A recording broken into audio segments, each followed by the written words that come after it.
عايش. ممتاز جدا.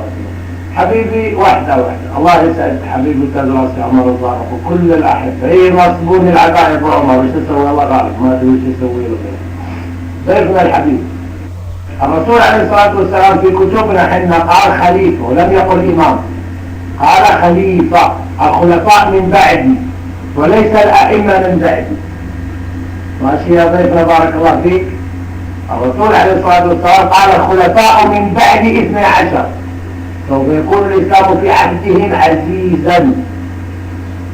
ماشي يا ضيفنا بارك الله فيك. ضيفنا المحترم حسين الرسول عليه الصلاة والسلام في كتبنا قال الخلفاء من بعدي.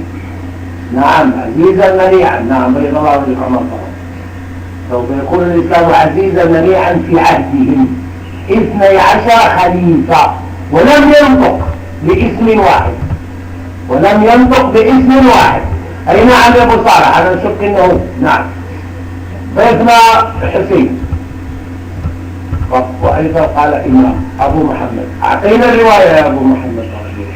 أعطينا الرواية قبلهم الإمام أو العكس. لا حبيبي الخليفة غير الإمام بالنسبة لمبانيكم أنتم. أنا أتكلم بناء على مبانيكم أنتم بارك الله فيك. أتكلم على مباني الشيعة. الإمام عند الشيعة يعتبر رب، إله، يغفر، يغيث، يعلم الغيب، يعلم ما كان وما يكون، يتحكم في ذرات الكون. يا ضيفنا يا حبيبي الغالي يا حسين بارك الله فيك. أبيك تفهم شيء واحد، لأنه الإمام عند أهل السنة والجماعة غير الإمام عند الشيعة. الإمام عندي أنا ممكن نتنازع أنا وياه في شيء، ممكن يخطئ، ممكن يسهو، ممكن ينام، ممكن يغلط، ليس معصوم، لا يعلم الغيب، لا يتحكم في ذرات الكون.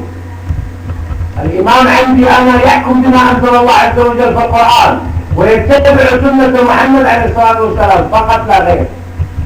أما الإمام عندك أنت يا حسين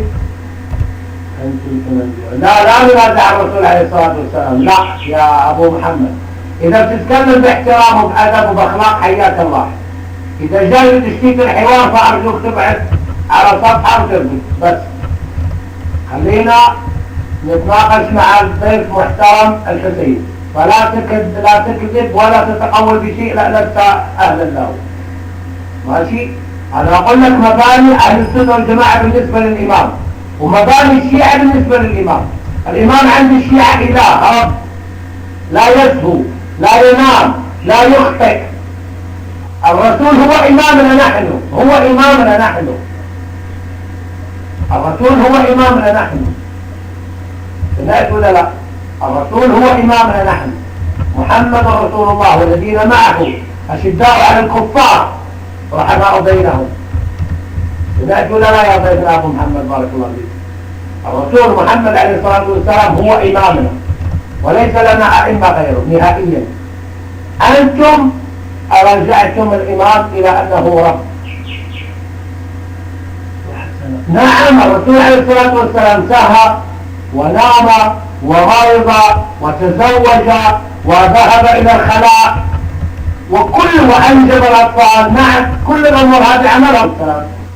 وهذا إثبات أنه بشرية الرسول عليه الصلاة والسلام وليس معصوما إلا في تبليغ الرسالة فقط لا غير. أما الأمور المعيشية حياته الخاصة عاش حياة طبيعية جدا مثله مثل كل البشر. يا أيوب نعم يا الله لك المايك يا أبو محمد، خلينا نسمع منه. حيا الله أبو داود الحبيب. ممكن يا يوسف ممكن لك المايك يا أبو محمد. تفضل. السلام عليكم ورحمة الله وبركاته. صوت واضح؟ صوت واضح اخوان؟ صوت واضح؟ في صوت اخوان؟ في صوت؟ اخي العزيز انا اطلب من عندك طلب الان، اريدك تطلع على التكست او تتكلم لي تقول لي بأنه الرسول كان يخطئ او لا. اريد من عندك جواب. تفضل لك المايك.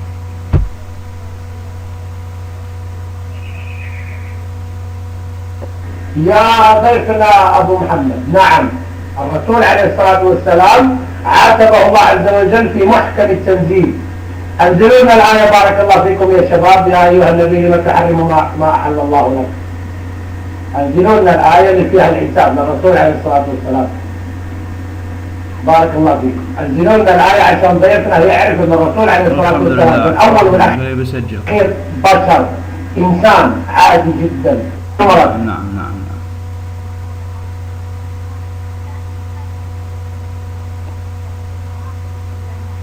الحمد لله اخوان، هسه طلع واضح كلامهم بانه عندهم النبي يخطئ ويسهو. الحمد لله. وهذا حال كل السلفيه وكل الوهابيه، هذا كلامهم.